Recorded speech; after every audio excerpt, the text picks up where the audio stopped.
Hello students, good morning everyone. मेरे previous video में हमने स्टडी किया और एनवायरनमेंट के अंदर global warming, green house effect, green house gases and how the green house effect operate on the अर्थ। ठीक है, तो हमने अर्थ के ऊपर एटमॉस्फेयर के बारे में डिस्कस किया था। एटमॉस्फेयर की मेन कौन कौन सी लेयर्स होती है, कहाँ पे कौन सी लेयर का क्या इंपॉर्टेंस है, ये सब चीजें हम पहले वाले वीडियो में स्टडी कर चुके हैं। आज की वीडियो में बेटी हम स्टडी करेंगे किसके बारे में, मेनली हम डिस्कस करेंगे ओजोन के बारे में। ठीक है, आज हम किसके बारे में स्टडी करेंगे, ओजोन के बारे में। एक ओजोन लेयर होती है, मैंने आपको बताया था अर्थ के एटमॉस्फेयर के अंदर जो 4 लेयर होते हैं उनमें से जो स्ट्रेटोस्फेयर लेयर होती है उसके अंदर मेनली ओजोन लेयर प्रेजेंट होगी। हालांकि कभी कभी ये ट्रोपोस्फेयर लेयर के अंदर भी बन जाती है, लेकिन उस लेयर के अंदर बनने से उसको हम बेड ओजोन कहते हैं। तो सबसे पहले बात आती है कि व्हाट इज ओजोन। ओजोन क्या होता है? तो ozone is the triatomic molecules of the oxygen. क्या होती है बेटा ozone? Ozone is a triatomic gas. It is a triatomic gas which is formed by O3। क्या केमिकल फॉर्मूला इज O3। कैसे बनती है बेटा ये ओजोन? ओजोन की फॉर्मेशन किस तरीके से होती है कि यूवी रेडिएशंस की प्रेजेंस में जो हमारी ऑक्सीजन होती है that get split in the presence of UV radiations in the nascent oxygen molecule, और फिर यही नेसेंट ऑक्सीजन इस O2 के साथ में मिल जाती है और किसकी फॉर्मेशन करती है? O3 की फॉर्मेशन करते हैं, जिसको हमने नाम दिया ओजोन। अब ओजोन 2 टाइप की होती है। ओजोन कितने टाइप की होती है? 2 टाइप की होती है। एक को हम नाम देते हैं बैड ओजोन और एक को हम नाम देते हैं गुड ओजोन। तो मेनली हम गुड ओजोन के बारे में ही बात करते हैं, बट बैड ओजोन भी मैं आपको बता देती हूँ। अगर ओजोन लेयर की फॉर्मेशन हो जाए in the troposphere layer, if ozone formed in troposphere layer then it is known as bad ozone। और good ozone कौन सी होती है? which is present in stratosphere layer। जो stratosphere layer के अंदर प्रेजेंट होती है उसको हम नाम देते हैं गुड ओजोन। और वो एरिया स्ट्रेटोस्फेयर का जहां पे ओजोन लेयर एग्जिस्ट करती है that is known as ozonosphere. उसको हम क्या नाम देंगे? ओजोनोस्फेयर। ओजोनोस्फेयर को हम कैसे बताएंगे? It is the area of stratosphere where ozone layer present, where ozone layer present, जहां पे ओजोन लेयर प्रेजेंट होती है स्ट्रेटोस्फेयर के, उस एरिया को हम क्या नाम देंगे? ओजोनोस्फेयर नाम देंगे। ठीक है बेटा, अब मेन चीज आती है कि इस ओजोन का फंक्शन क्या होता है, ये हमारे लिए क्यों जरूरी होती है, अगर ये ना हो तो क्या हो जाए, और अगर इसकी थिकनेस कम हो जाए तो उसको हम क्या नाम देंगे। अगर हम ओजोन लेयर के इंपॉर्टेंस के बारे में बात करें, what is the importance of ozone layer? This ozone layer is very important for all of us, for all the living organisms which exist on the earth. इसका मेजर फंक्शन क्या होता है बेटा? इस ओजोन लेयर का major function ये होता है कि जितने भी हार्मफुल रेडिएशंस हैं which are coming from the sun, it get absorb by the ozone layer. तो क्या करती है बेटा ये? It's main function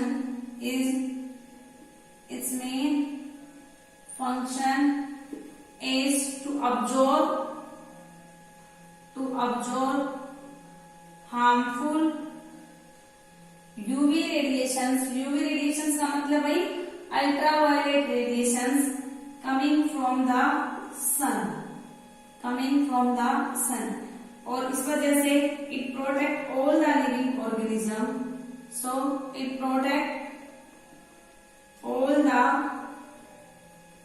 living organisms from the harmful effects of this UV radiations, from the harmful effect of UV radiations। UV radiations की harmful effect से ये हमें प्रोटेक्ट करके रखती है। तो इस तरीके से जो ओजोन लेयर है उसका काफी इंपॉर्टेंस होता है। अगर ओजोन ना हो तो क्या होगा, सारे यूवी रेडिएशन रेडिएशन हमारे अर्थ के ऊपर आ जाएंगी, और अगर यूवी रेडिएशन सारी की सारी UV A, UV B, UV C ये हार्मफुल रेडिएशन हैं, अगर ये सारी अर्थ पे आनी शुरू हो जाएंगी तो अर्थ के ऊपर लाइफ पॉसिबल नहीं हो पाएगी, बिकॉज ना तो प्लांट यूवी रेडिएशन की प्रेजेंस में फोटोसिंथेसिस कर सकते और ना ही ह्यूमन बींग्स हैं वो क्या कर सकते, सर्वाइव कर सकते, बिकॉज ह्यूमन बींग्स के अंदर ये डीएनए का डाइमर बना देगी, डीएनए के अंदर एडेनिन थाइमिन का, जिसकी वजह से कैंसर होनी शुरू हो जाती है ह्यूमन बींग्स में। ठीक है, तो ह्यूमन बींग में स्किन कैंसर कॉज करते हैं। इसी तरीके से ये प्लांट्स के अंदर एम्ब्रियो की डेथ करवा देगी, तो सीडलिंग है वो जर्मिनेट नहीं कर पाएंगे। हमारे अंदर ब्लाइंडनेस भी कॉज कर देगी, क्योंकि ये कॉर्निया की स्वेलिंग हो जाती है यूवी रेडिएशन की प्रेजेंस में। इस तरीके से इन सारे हार्मफुल इफेक्ट से हमें ओजोन लेयर को प्रोटेक्ट करके रखती है। तो ओजोन लेयर मेनली कौन सी रेडिएशन को अब्जॉर्ब करती है? It mainly absorb the UV radiation. ये मेनली किसको अब्जॉर्ब करेगी भाई? यूवी रेडिएशन को अब्जॉर्ब करेगी। और बेटा यूवी रेडिएशन है वो कई टाइप की होती है, UV radiation A, UV radiation B, UV radiation C. इनमें से इनकी अलग अलग वेवलेंथ होती है। अगर हम मोस्ट हार्मफुल यूवी रेडिएशन की बात करते हैं तो वो यूवी रेडिएशन सी होती है, जिनकी वेवलेंथ कितनी होती है? 100 से लेके 280 नैनोमीटर तक। इनको तो कम्प्लीटली अब्जॉर्ब कर लेगी। अगर ये आ जाए तो ये तो बहुत ही ज्यादा डेंजरस होती है हमारे लिए। इसके बाद दूसरे जो होती है यूवी रेडिएशन, वो होती है यूवी रेडिएशन बी। ठीक है, ये 280 से लेके 320 के रेंज में इनकी 280 से 320 नैनोमीटर की इनकी वेवलेंथ होती है। और जो यूवी रेडिएशन ए है ये लीस्ट हार्मफुल होती है इन तीनों के अंदर, जिसकी वेवलेंथ 320 से लेके 390 नैनोमीटर तक वेरी करती है। 320 से 390 नैनोमीटर की वेवलेंथ होगी। These are the least harmful and ये मॉडरेटली हार्मफुल होती है, और ये सबसे ज्यादा मैक्सिमम लेवल इनका होता है, सबसे ज्यादा हार्मफुल होती है। तो ये तीनों ही यूवी रेडिएशंस हैं, इनको ओजोन लेयर अब्जॉर्ब कर लेगी। इनको तो बिल्कुल ही कंप्लीटली अब्जॉर्ब कर लेती है, इनका कंप्लीट अब्जॉर्प्शन हो जाता है। जब कभी ओजोन की थिकनेस में रिडक्शन हो जाए तो थोड़ी बहुत ये वाली अर्थ के ऊपर पहुंच जाती है, बहुत ही मिनिमम क्वांटिटी के अंदर, लेकिन फिर भी बहुत हार्मफुल इम्पैक्ट इनके देखने को मिल सकते हैं। तो क्या होता है कि भाई ओजोन की जो थिकनेस है वो कहाँ पे कितनी है? अब जितनी ज्यादा ओजोन की थिकनेस होगी उतना ही ज्यादा हमारे लिए बेनिफिशियल है, उतनी ही ज्यादा यूवी रेडिएशन को वो अब्जॉर्ब करेंगे। अगर हम ये कहीं की मान लो यूवी रेडिएशन ओजोन की ये वाली थिकनेस है, कहीं पे अगर ओजोन की थिकनेस में कमी आ जाए, this is known as ozone depletion, या इसी को हम क्या नाम देते हैं? ओजोन होल नाम देते हैं। तो आपका क्वेश्चन मेनली ओजोन होल से ही आता है कि what is ozone hole, what is ozone depletion and what can be it's consequences. तो बेटा ओजोन होल है, इसके नाम से यूं लग रहा होगा कि ओजोन लेयर के अंदर कोई रियल में एग्जैक्ट कोई होल प्रोड्यूस हो रहा है। This is nothing like that कि एग्जैक्टली होल की फॉर्मेशन नहीं होती है, लेकिन जो ओजोन लेयर होती है उसकी थिकनेस कम हो जाती है, यानी कि ओजोन लेयर की थिनिंग हो जाएगी, that is known as ozone. तो अब हम डिस्कस करते हैं कि व्हाट इज ओजोन डिप्लीशन।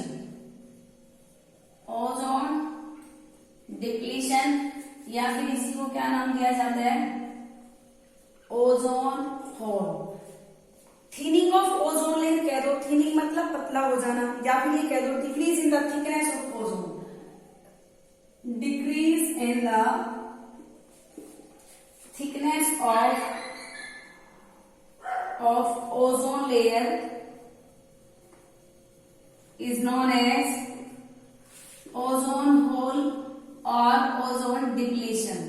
ठीक है, remember ozone hole is not a hole, ये होल नहीं है, ये ओजोन की थिकनेस है उसका कम हो जाना होता है।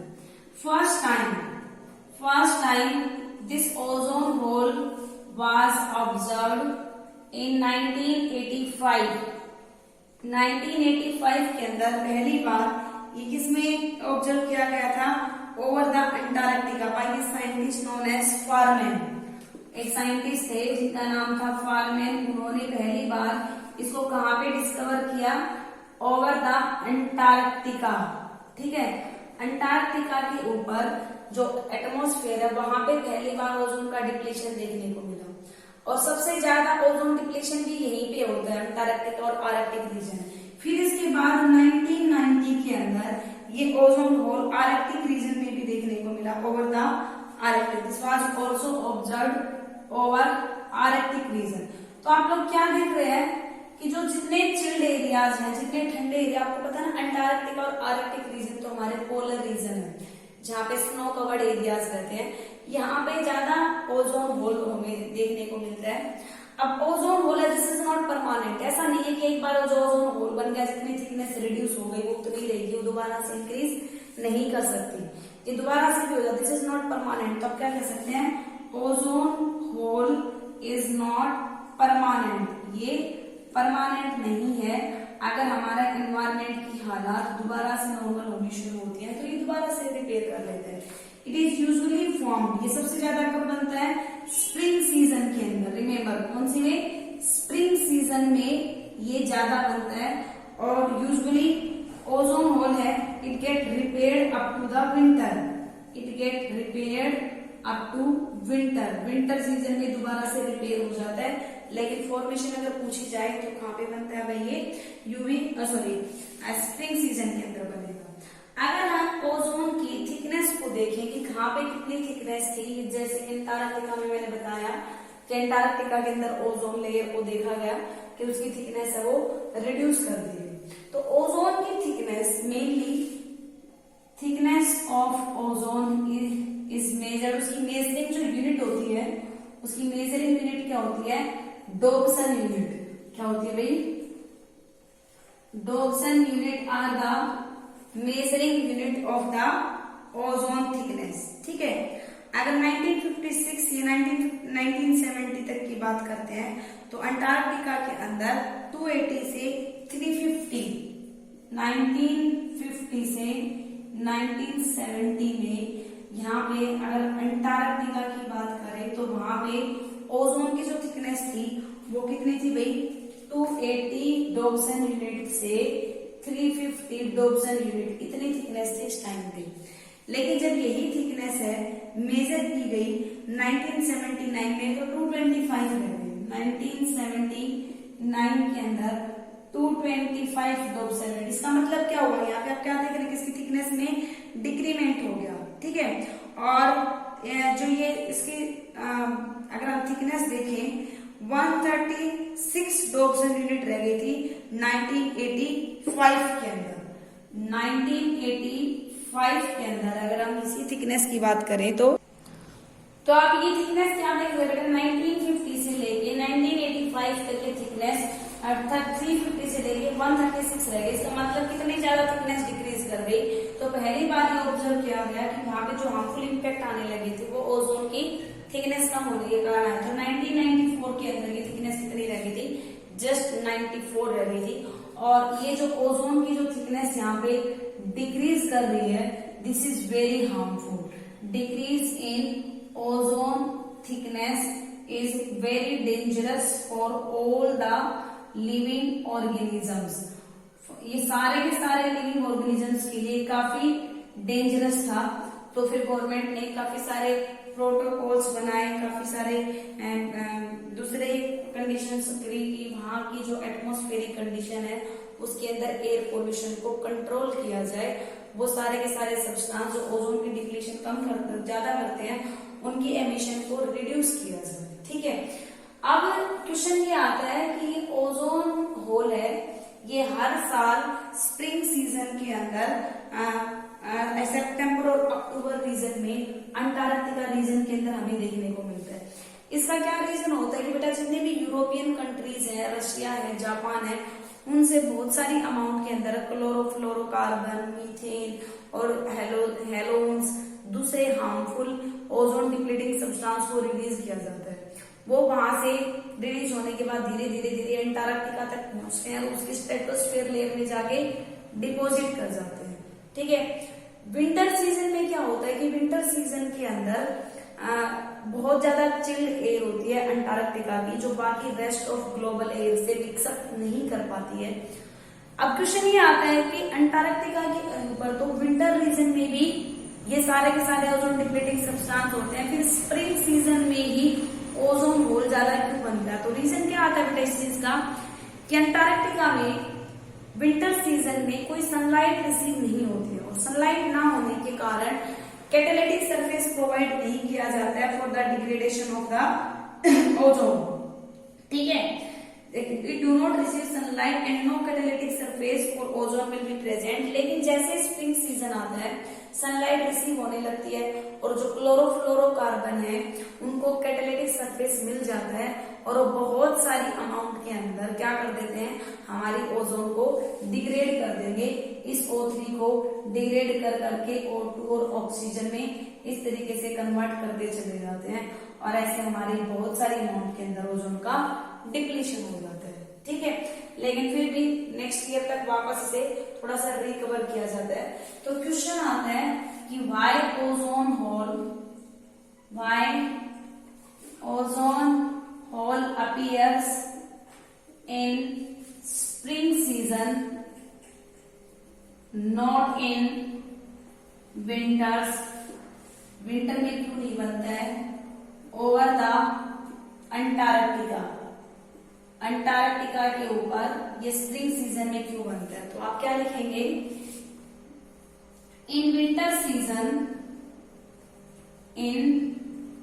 Season no sunlight receive in Antarctica, so there is no catalytic surface provided for, so no catalytic surface provided for ozone depletion. इसलिए ओजोन के डिप्लीशन के लिए कैटालिटिक सरफेस प्रोवाइड नहीं किया जाता। लेकिन in the spring season, but in spring season में क्या होता है बेटा, कैटालिटिक सनलाइट आ जाती है तो वो कैटालिटिक सरफेस प्रोवाइड कर देती है किस चीज के लिए, ओजोन के डिप्लीशन के लिए। But in spring season sunlight comes and it provide catalytic surface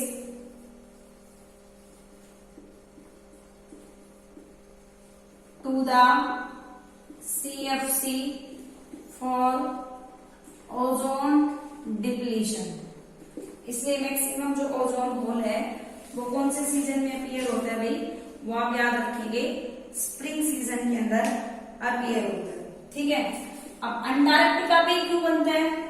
तो अंटार्कटिका में क्या होते हैं, आइस क्लाउड की फॉर्मेशन होती है और आइस क्लाउड की वजह से वहां की बहुत ही चिल्ड एयर होती है दैट डू नॉट मिक्स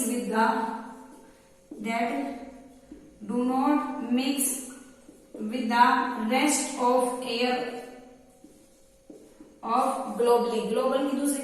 और उस आइस क्लाउड में क्या होते हैं, पोलर वोर्टेक्स बनते हैं और उस पोलर वोर्टेक्स में मतलब मान लो ये आइस क्लाउड बन गया, जहाँ की चिल्ड एयर होगी जो अपने आप सर्कुलर मोशन में मूव करते हैं।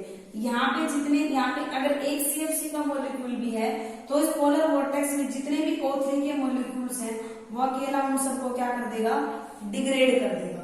इस CFC की बहुत ज्यादा कैपेसिटी होती है ओजोन को क्या करने की, खत्म करने की। अब बात आती है ऐसे कौन से सब्सटेंस होते हैं जो इस ओजोन होल को क्रिएट करवा रहे हैं। तो उन सब्सटेंस को हम क्या नाम देते हैं, they are known as ODS। क्या नाम देते हैं इनको हम, ODS। What are ODS? ODS की फुल फॉर्म आती है ozone depleting substance. Ozone depleting substance, these are the harmful substance which cause depletion of ozone. These are those harmful substance that cause degradation of ozone। जो ozone का क्या करेंगे भी, degradation करेंगे। ठीक है, इसमें से कौन कौन से आते हैं हार्मफुल सब्सटेंस? सबसे मेन हार्मफुल होता है क्लोरोफ्लोरोकार्बन।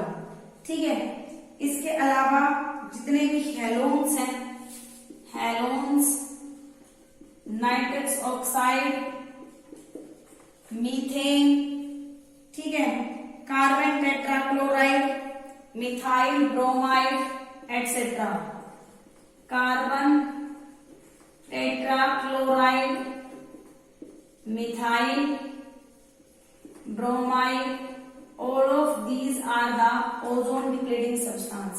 जितने भी ओजोन डिप्लीटिंग सब्सटेंस है ना, वो सारे के सारे ग्रीन हाउस गैसेस भी होते हैं, लेकिन सारे green house gases ozone depleting substance नहीं है। देख लें आप, मैंने आपको बताया था ग्रीन हाउस गैस में 60% बनाने वाले तो कार्बन डाइऑक्साइड होते हैं। तो बेटा carbon dioxide is a greenhouse gas, लेकिन but it is not an ODS.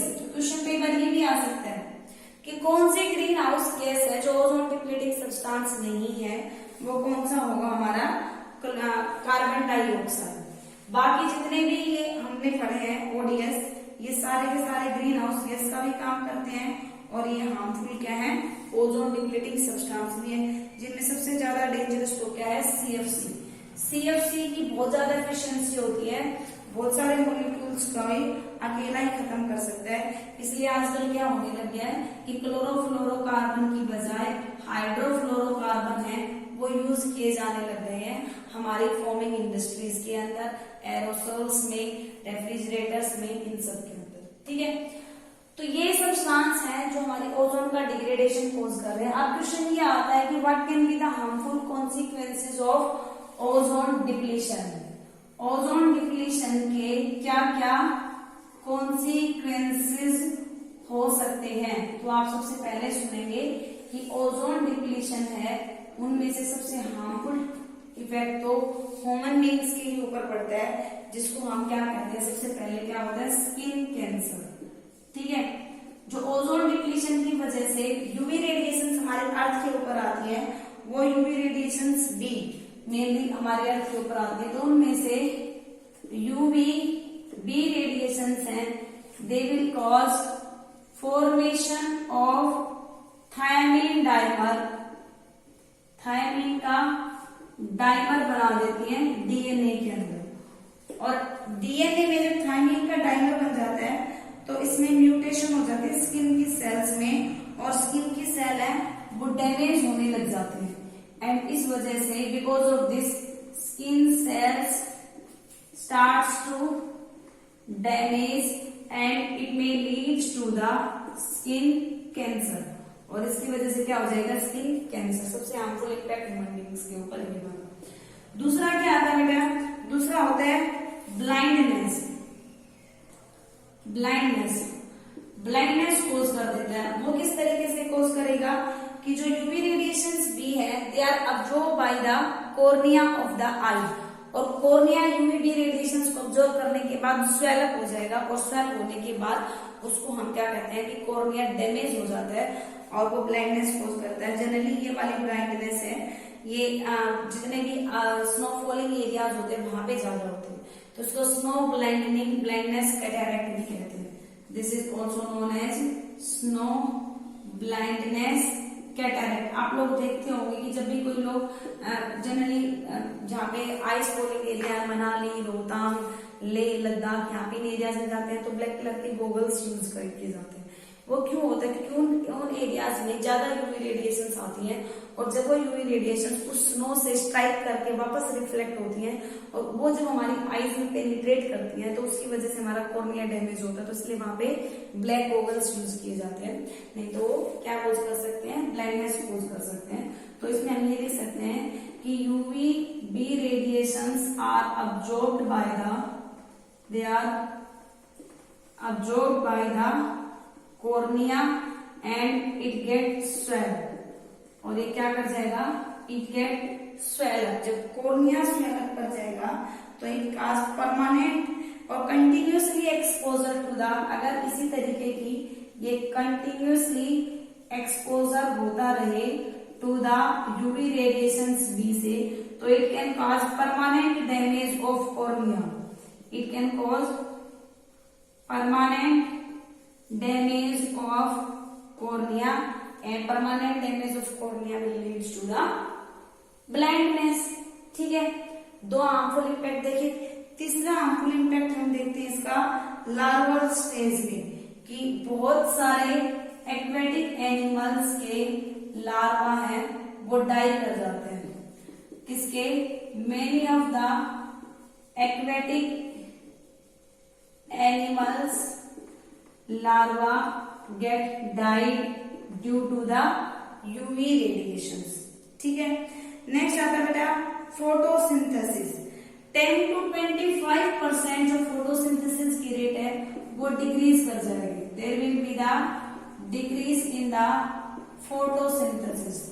10 to 25% rate of photosynthesis get reduced. Obviously बात, अगर फोटोसिंथेसिस रिड्यूस होगी तो प्रोडक्टिविटी भी डिक्रीज करेगी। This is again very harmful. आप सोच के देखो बेटा, अगर फोटोसिंथेसिस कम हो रही है, फोटोसिंथेसिस कम हो रही है तो हमारे एनवायरमेंट में कार्बन डाइऑक्साइड का लेवल बढ़ेगा कि कम होगा?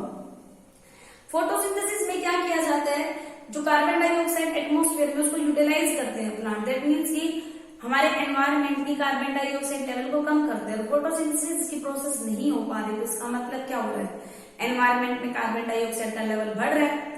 अगर कार्बन डाइऑक्साइड का लेवल बढ़ेगा तो ग्रीन हाउस गैसेस बढ़ेंगी, और अगर ग्रीन हाउस गैसेस बढ़ेंगी तो ग्लोबल वार्मिंग होगा, और ग्लोबल वार्मिंग होगा तो बेटा क्या होगा,